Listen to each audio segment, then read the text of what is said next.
Amigas, amigos, bienvenidos a Galería VIP. Está con nosotros Pérez Tupiñá, que hace un año anduvo por acá estrenando y ahora vuelve para presentarnos Sexo al Cuadrado. Bienvenido.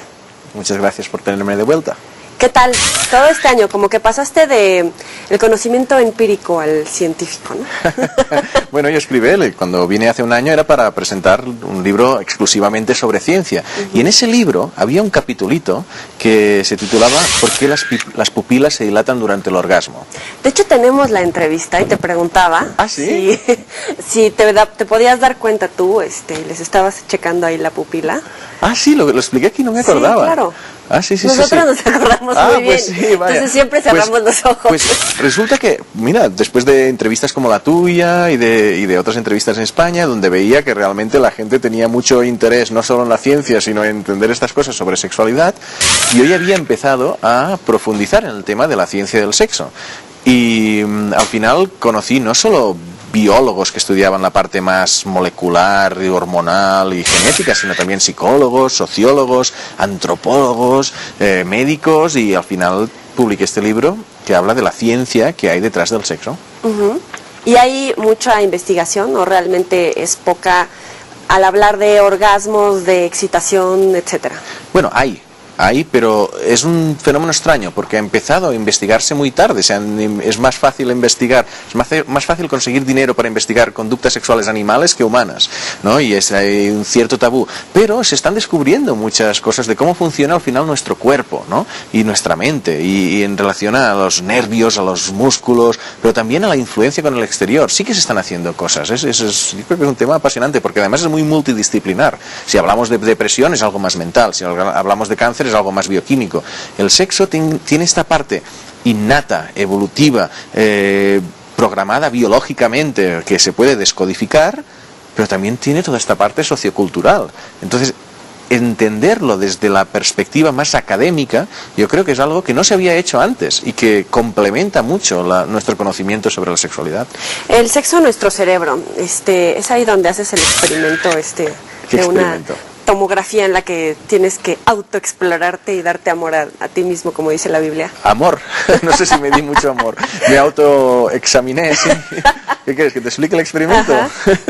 Pues bueno, yo estaba entrevistando a Barry Komisaruk, que es uno de los grandes líderes del estudio de la sexualidad, y él lo que hacía era poner a mujeres bajo el escáner de resonancia magnética funcional para medir la actividad de su cerebro mientras estaban masturbando.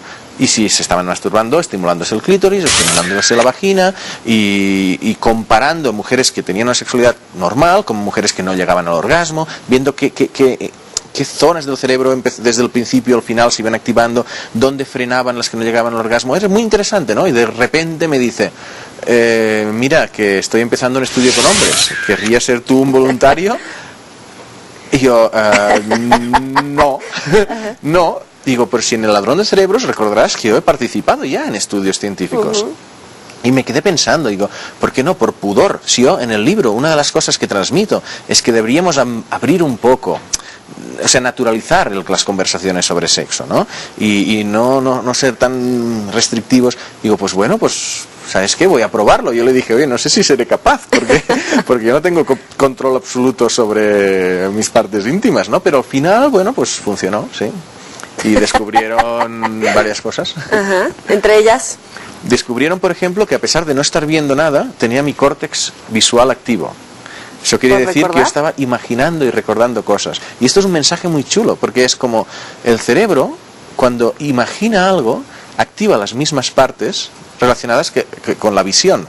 Entonces, por eso a veces el imaginar se hace consigues algo muy vívido, ¿no? También fue interesante ver cómo una parte del cerebro que segregaba oxitocina no se activó.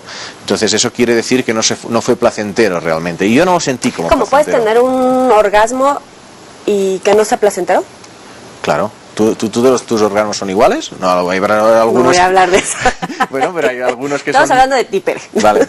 Pues a mí me han dicho que algunas chicas como tú... No, que los orgasmos no siempre son igualmente placenteros. Algunos, la explosión es más grande que otros. Y en mi caso, la verdad que fue un acto muy mecánico. Y los hombres, por lo menos, de eso sí que puedo hablar un poco. El orgasmo en el coito, en la masturbación, no se siente de la misma manera. Se siente más intenso. Y de hecho se miden hormonas y se ve que hay más segregación de hormonas relacionadas con el placer después del coito que después de una masturbación rápida y fuera. ¿Sabes? No es igualmente placentero. ¿Y la variable cuando estás en una relación estable o enamorado, etcétera, puede modificar esos resultados? No, en cuanto a placer, no necesariamente. El amor no influye tanto en el sexo. O sea, en los preámbulos sí. O sea, lo que influye realmente es, por ejemplo, los que practican tantra, has oído hablar del sexo tántrico, ¿no? Pues su función principal es dilatar al máximo las fases previas de la excitación hasta llegar al orgasmo final. Entonces ellos lo que están haciendo, ellos dicen que acumulan energía en los chakras y es un poco esotérico. Tú fuiste incluso, ¿no? Sí, yo estuve en taller de tantra. Y es verdad que tú, o sea, estando tanto tiempo con estimulaciones, con caricias y tal, lo que haces es acumular, ellos dicen energía, yo le digo dopamina, que es la molécula relacionada con el placer, y al final el orgasmo es mucho más placentero, claro. ¿Y en esa sesión era por respiración o cómo lo hacías? En esa sesión a la que yo asistí a varias, pero lo que tú te refieres es una mujer que tenía tal dominio de su cuerpo que simplemente hiperventilando, respirando de manera muy rápida, que eso lo que hace es activar el sistema nervioso simpático de nuestro cuerpo, y concentrando toda esta energía en lo que ella decía, los chakras, pasándolos de uno a otro, sin contacto en los genitales, llegaba a tener un orgasmo. Y no estaba mintiendo, porque los científicos, se salió en el Discovery Channel incluso, le midieron las reacciones de su cuerpo para ver si estaba teniendo un orgasmo o no. Tú cuando tienes un orgasmo sube la presión sanguínea de golpe, se dilatan las pupilas, que es lo que habíamos comentado, hay una liberación de glucosa, todo esto se puede medir. Entonces ella sí que tuvo un orgasmo sin contacto en los genitales. Y de ahí, cuando empezaste tu investigación, también empezó tu práctica con amistades, ¿no? En varias partes del libro era así, oye, ahorita que estamos platicando, por ejemplo, ¿por qué no ves pornografía a una amiga, no? Vale. Digo, a ver, ¿qué me vas a preguntar sobre mis prácticas? No, pero es verdad en el libro. Yo reivindico la sexualidad como algo divertido también. Es verdad que tiene mucha connotación, pero oye, disfrutar y comentarlo y hacer bromas y tal, entonces y pasarlo bien, ¿no? Entonces había un estudio que decía que hay veces que las mujeres podéis ver imágenes que no os gustan mentalmente, pero sí genitalmente, si lubricáis. En este caso eran imágenes pornográficas, ¿no? Sí, en este caso eran imágenes lésbicas, ¿no? De una chica que decía que no era lesbiana. Claro, en el estudio tú puedes decir, te muestro imágenes lésbicas y tú decir, ¿te gustan? Y dices, no. Pero igual estás empatizando, estás viendo el placer de esa mujer y estás pensando que es un placer y inconscientemente sí que te está gustando. Entonces los estudios lo que hacen es poner como unos catéteres para medir la respuesta genital, y veía en esta dicotomía, ¿no? Y entonces yo le pregunté a una amiga, oye, ¿podríamos hacer un experimento? Era muy amiga. Bueno, sí, te voy a enseñar unas imágenes y me vas a decir si te gustan o no, y luego te tendrás que tocar para ver si crees que tus genitales han cambiado o no. O sea, que se revisara ella solita. Sí, claro. No. Confiesa, Pere. No, yo no llegué a proponerle eso. ¿Qué estás pensando? Pero resulta que sale positivo. No, en su caso no salió positivo. O sea, se quedó un poco como, ¿qué me estás pidiendo? Y sí, llegó a ver las imágenes y tal, pero no me gustó y ahora no me apetece. O sea, fue un desastre. O sea, quedé muy mal, quedé como un pervertido. No deben de hacer eso en su casa, menos si hay niños, ¿no? Oye, y también hay una parte de sexo en nuestra cama, a los científicos les cuesta encontrar el punto G. ¿Por qué? Claro, el punto G es una historia científica interesante. O sea, hay un momento que se define, se hacen encuestas y muchas mujeres dicen, oye, hay un punto, una zona de mi vagina, en el interior, por la parte frontal de mi vagina, que tengo más sensibilidad que en el resto. No todas las mujeres lo tienen, pero hay muchas que dicen que sí. Entonces los científicos dicen, vamos a buscar qué es, ¿no? Y lo primero que buscaron es, igual hay más terminaciones nerviosas, y hicieron muestras histológicas y vieron que no había más terminaciones nerviosas. Dice, igual hay algún órgano allí No encontraron nada. Mira, las glándulas de Skin que están asociadas a la próstata masculina, quizás podrían ser estas el punto G. Y tampoco tenían suficientes terminaciones nerviosas. Y al final dijeron, el punto G no existe. No existe como punto. Dijeron inicialmente los científicos, y las mujeres se quejaron. Digo, ¿tú qué sabes, científico? Yo noto. Tú no me puedes decir que no existe. Entonces se quedaron, ¿qué es? ¿Qué es? Y al final, hace 2 o 3 años, esto es muy nuevo, con estudios de sonografía, lo que se ve es que el clítoris por dentro es muy grande. O sea, si esto es el pene, un pene de chico, el clítoris en realidad es esto. Tiene un cuerpo muy grande por dentro de nuestro organismo. Y también crece en tamaño cuando está excitado. También tiene una erección interna el clítoris. Tal es el punto que puede pasar los brazos del clítoris por el costado de la vagina. Entonces, el punto G podría ser una zona donde desde el interior de la vagina contactaras con esta parte interna del clítoris y esto fuera lo que te diera más placer. Y esto es lo que ahora se entiende como punto G desde la perspectiva científica. Todos estos estudios, ¿hacia qué nos van llevando? ¿Cuáles son los siguientes pasos? Bueno, en ciencia lo que se busca es comprender cómo funciona el organismo y la aplicación inmediata es cuando algo falla, ver por qué falla. Tú quieres saber qué nervios están relacionados con la respuesta sexual para quizás entender por qué unas mujeres pueden no tener orgasmos o por qué un hombre puede tener eyaculación precoz. O sea, se trata de entender la normalidad, entender cómo funciona el organismo por si lo tienes que reparar. O sea, un mecánico tiene que saber cómo funciona el coche para repararlo. Digo, oye, el coche se ha parado. Pues buscas un mecánico que es quien sabe, ¿no? Entonces la parte médica, ¿no? Una aplicación directa es la medicina sexual, ¿no? Y luego es una parte de sociológica. No todo es hormonas y tal. Piensa en temas de conducta sexual de riesgo, en temas de educación sexual. Hay muchas enfermedades de transmisión sexual. Entonces tú quieres saber qué comportamiento psicológico y sociológico, psicosocial que llaman, tienen las personas, ¿no? Entonces desde estrategias de prevención de enfermedades, a promover el uso del preservativo, al final entender, ¿no? Y aceptar esta diversidad. Si tú no sabes qué es lo que está haciendo la gente en su intimidad, es cuando hay prejuicios, es cuando decir, los fetichistas son muy extraños, la homosexualidad es algo muy extraño. Entonces cuando tú documentas que no es algo tan poco habitual y que entra dentro de la normalidad, es cuando tienes menos prejuicios. Al final queremos conocer. Son las 6 de la tarde, pero pues igual y podemos decir, hagamos el amor, no la guerra, ¿no? Sí, claro. No hay mala hora para eso. El rollo de la fidelidad a una...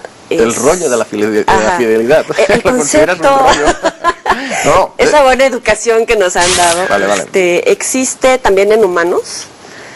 ¿Puede haber como tal?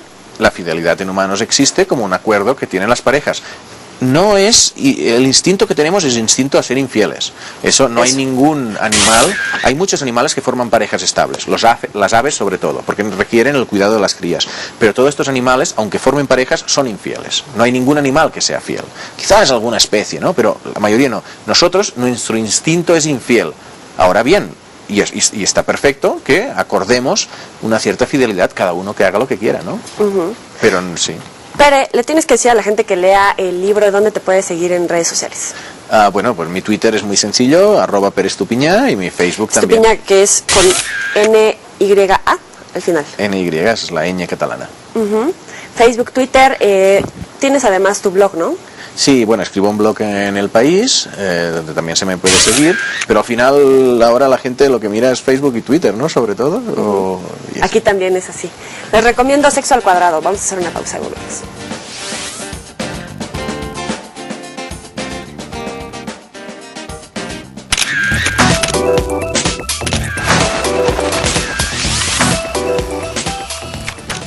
Gracias por seguir con nosotros. Pere, hablando del sexo al cuadrado, vibradores, lubricantes y afrodisíacos para aumentar el placer sexual. Uno se hace fan y luego puede volver a disfrutar igual. ¿Cómo? Uno se hace fan de todos este tipo de cosas y sigue disfrutando igual. Bueno, estos son ayudas, o sea, eso la verdad es que muy científico tampoco es, ¿no? Pero lo que sí que están viendo es que son herramientas muy útiles para conocerse a uno mismo, sobre todo las mujeres. ¿Por qué?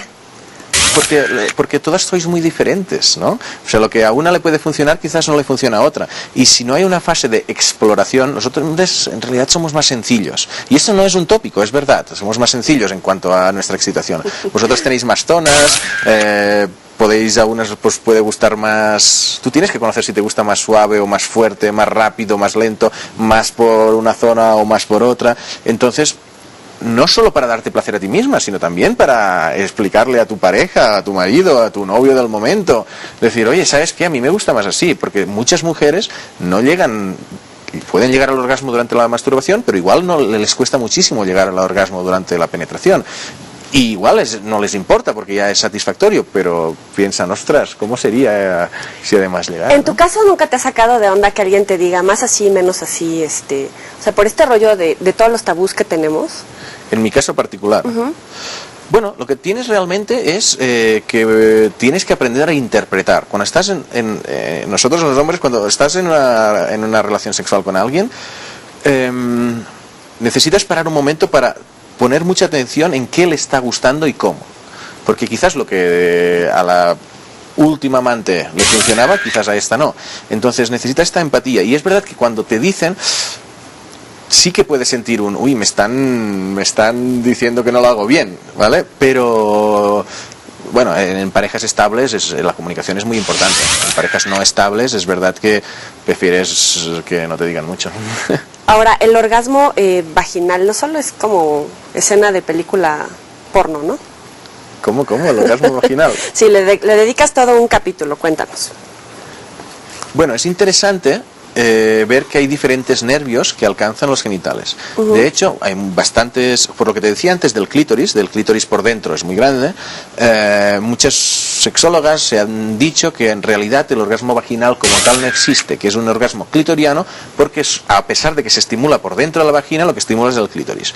Vale, lo que han visto otros científicos es que al clítoris los nervios que llegan son el hipogástrico, el pudental y el pélvico. Pero en la vagina llega el hipogástrico. Y entonces se alcanza un orgasmo también por estimulación del hipogástrico, sin que haya la estimulación del clítoris. Y se experimenta de manera diferente. El clitoriano es más localizado, puede ser incluso más intenso en los genitales, y el vaginal es como más global. Es ese que empiezas a sentir como un cosquilleo en los brazos, ¿no? Y que tienes una sensación más de orgasmo corporal, y es por la activación de unos nervios diferentes. Entonces esto a mí me interesa mucho saberlo, porque ves también las posibilidades de diferentes prácticas, ¿no? ¿Y resulta que tú eres multiorgásmico?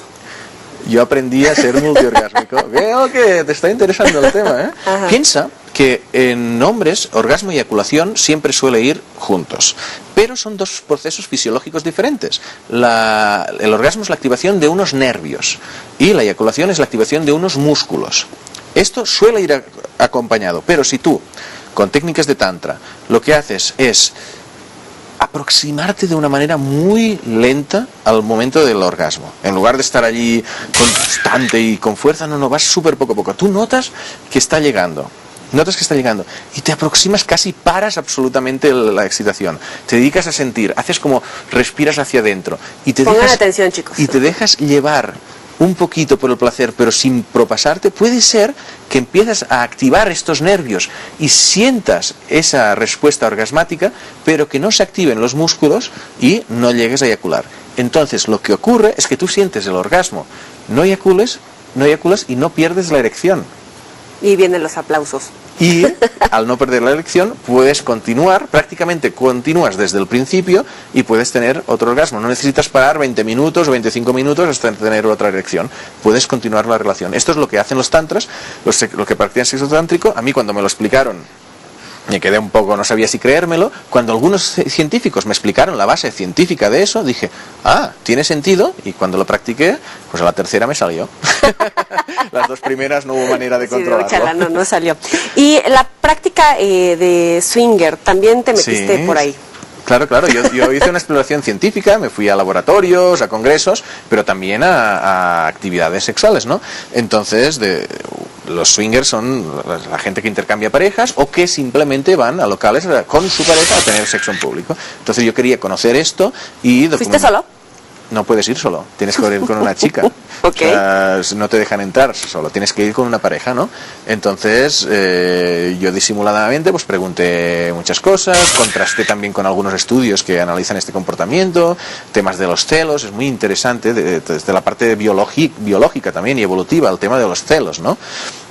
Y yo hablo, en el capítulo de Swingers, hablo bastante de celos y de relaciones abiertas, poliamorosas, y es verdad que fue una experiencia que yo, lo que explico de ella, es que nosotros cuando pensamos qué seríamos capaces de hacer sexualmente, y lo pensamos de manera racional, no sabemos, porque yo, y quizás la chica con quien fui, pensaba unas cosas antes de entrar allí, y una vez dentro, igual cambió. No te voy a decir si cambió o no, pero igual pensaba, yo sería incapaz de tener sexo en público. Uy, igual estás en un entorno donde la gente está teniendo sexo en público, y resulta que en ese momento te excitas, y dices, ¡hala, pues sí que soy capaz! O al contrario, dices, cuando llegue aquí, bueno, voy a arrasar, o sea, esto va a ser una orgía, y resulta que te inhibes y dices, ay, que me está pasando que esto no funciona. O sea, el sexo es un acto irracional, y no sabemos predecir cómo reaccionaremos. Por eso yo creo que es importante una cierta exploración de nuestra sexualidad, para darnos cuenta qué nos gusta y qué no. Y eso puede variar conforme a la edad, el conocimiento, incluso la situación. Sí. O sea, quizás hay algunas cosas básicas que se mantienen durante el tiempo, pero el sexo es algo que fluctúa mucho en función de la edad, en función de las parejas con que estés, y todos los sociólogos que lo están estudiando ven estos diferentes parámetros en diferentes edades. Todas estas conocimientos que recabaste, incluso con tus propias amistades, ¿qué fue lo que cambió en ti? Bueno, ha ampliado el concepto de normalidad. O sea, de alguna forma mi vida... O sea, conocimiento intelectual. O sea, he aprendido muchísimo de la parte intelectual. Pero ya sé que tú lo que te interesa no es tanto la parte intelectual como la parte práctica. Ya sabemos que aparte robas la teoría y la práctica. cerebros. Bueno, pues a nivel práctico es verdad que amplías el repertorio de prácticas, ¿no? Y eso no quiere decir que te obsesiones. O sea, yo he probado el sadomasoquismo, ha sido una manera muy light, tampoco me ha entusiasmado, pero bueno, puedo haber incorporado algunas cosas a mis prácticas sexuales, ¿vale? ¿Lo de las mordidas, eso sí o no? Lo de los mordiscos, eso ya venía de antes. Bueno, entonces, de alguna forma, y amplías sobre todo tu noción de normalidad, de decir, el fetichismo no es normal. Bueno, pues empiezas a ver que es más habitual de lo que pensabas, ¿no? Y que este concepto de normalidad es muy restringido generalmente, y que es muy diverso, y que hay muchas maneras de disfrutarlo, y que es placentero no solo de la parte física, sino que te da un bienestar, y que es un tema interesante de aprenderlo, ¿no? De repetir siempre lo mismo, y no sé, decir, ostras, es algo para disfrutar. Es como la comida, ¿no? Que dices, ostras, pues como diferentes cosas y pruebo diferentes platos. Tú no sabes si te gusta la comida senegalesa hasta que no la pruebas. Y en el tema de identidades sexuales, más allá del XX y XY, aparte del conocimiento que tú tienes, ¿hubo algo que te sorprendiera? Una cosa que me sorprendió muchísimo. Bueno, dos. Una es que estuve en una operación de cambio de sexo en el quirófano. Y ¡wow! ¿En dónde? En Barcelona. En un experto que es a nivel europeo, es posiblemente el mayor experto, y ver cómo unos genitales masculinos se terminan convirtiendo en una vagina y en un clítoris perfectos, funcionales. ¿Te das cuenta realmente que todo viene de lo mismo? Bueno, fue algo, y aparte estaba dentro del quirófano viendo eso fue espectacular. Pero luego también conocí a una persona, luego encontré bibliografía científica sobre eso, que era un hombre, físicamente era un hombre, pero él a veces se sentía mujer. No era transexual en el sentido de que tenía cuerpo de hombre y se sentía mujer. Son los que se llaman bigéneros. Personas que tienen ambigüedad en identidad sexual también. Y hay pocos, pero existen cada vez más. No es que existan cada vez más, pero cada vez se reconocen más, ¿no? Que personas que tienen, de la misma manera que en orientación sexual hay homosexuales, heterosexuales y bisexuales, en identidad de género habrá hombres, mujeres y personas que tienen un poco, que no saben muy bien cómo definirse, ¿no? O que tienen momentos donde se sienten más mujer y más hombre. Y esto me interesó muchísimo. Sí. La sexualidad está como difícil de catalogar en este sentido, ¿no? O sea, que si es hombre, que no es que al final todo es un continuo. Si tú miras el cerebro de hombre y el cerebro de mujer, hay algunas zonas que son diferentes, pero entre esa zona y esa zona hay zonas intermedias. No todas son completamente diferentes. Entonces, en todo asumimos un continuo, y en identidad sexual no lo asumimos socialmente, pero al final sí que la hay. Hace un año era el ladrón de cerebros, ahora en un año, ¿con qué te veremos por acá? Porque vas a venir, ¿no? Sí, no, pero tardaré más de un año, ¿eh? Al final este libro lo había empezado ya cuando vine al Ladrón de Cerebros. No sé, yo creo que continuaré por la parte científica. A mí lo que realmente me motiva es la ciencia. O sea, sí, me gusta hablar de sexo y ha sido estimulante escribir este libro y yo creo que es una obra que estoy súper satisfecho. Pero a mí lo que realmente me gusta es la ciencia, es esto que hacen los científicos de entender cómo funciona, en este caso la sexualidad, pero cómo funciona nuestro organismo, el universo, la neurociencia, los ecosistemas. Yo creo que es un mundo fascinante. Que fue el primer camino que te acercó a todo esto, ¿no? Sí, conocer una neurocientífica. Yo estaba en un congreso de neurociencia cuando descubrí la ciencia del sexo. Yo estaba allí tratando temas de Parkinson, de Alzheimer, de memoria, de capacidad cognitiva, y al final descubrí esto y digo, ¡hala! ¿Y el sexo por qué no? Digo, interesante lo que hace esta mujer estimulando el clítoris de las ratas. Vamos a la sección de los 7 pecados. Te voy a decir cada pecado, me dices lo que se te ocurra. Ah.